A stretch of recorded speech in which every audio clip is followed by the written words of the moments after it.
Hello everybody, Donovan Morgan here, sitting outside. As you notice, I'm usually walking, but today is a little bit hot. 43°C, not sure what that's in F, but it's freaking hot.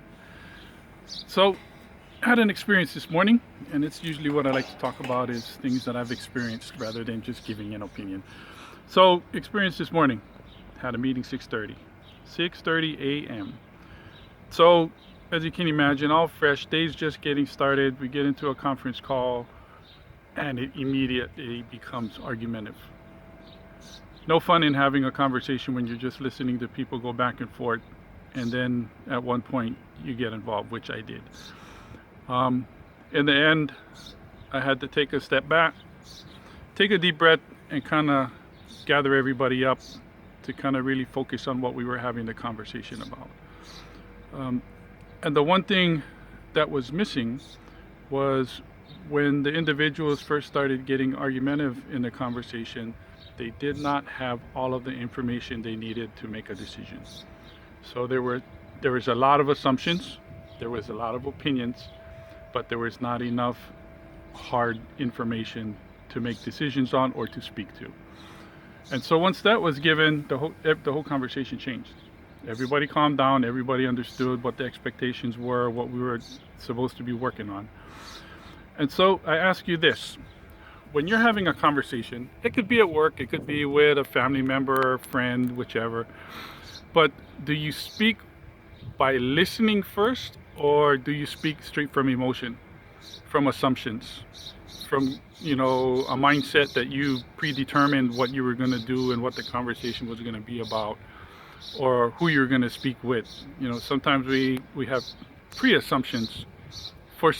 There's always certain individuals, the ones that really get under your skin just as soon as they talk, right? They start talking and you've already got in your head what you're going to say or what you're not going to listen to, or this person doesn't know what they're talking about before the conversation even starts.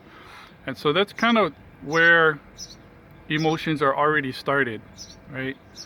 And so if you go into a conversation, it needs to be open-minded, and you have to go in being not confident. You need to be going into the conversation more open-minded, right? Because you want to hear what they have to say, or why show up? And so I catch myself doing stuff like that. There are individuals that I work with where as soon as they walk into the room, it's like click, I don't want to hear it. And yet those people, everyone has information, right? That little thing that might change the decision you make, the actions you take, and so forth. And so I leave you with this short question, or this little question to ask yourself, or maybe to kind of try and ask yourself while you're in a conversation. Are you listening, or are you assuming? And if you're assuming, do you have all of the information to speak to that conversation? And as you're speaking, do you get frustrated? And when you get into the frustration mode, are you then speaking from emotion or listening with emotion, right? Listening with emotion, that's more or less you just shut yourself down. You don't want to hear it. You want your point to be the one that everybody agrees with. You want to get your point across, and there's no other answer aside from yours. And so when you get into that frame of mind, it's really not a conversation. And imagine what the other person is thinking if you're thinking that way or speaking that way. All right, so till the next video, hopefully it'll be much cooler on the next one. All right, aloha.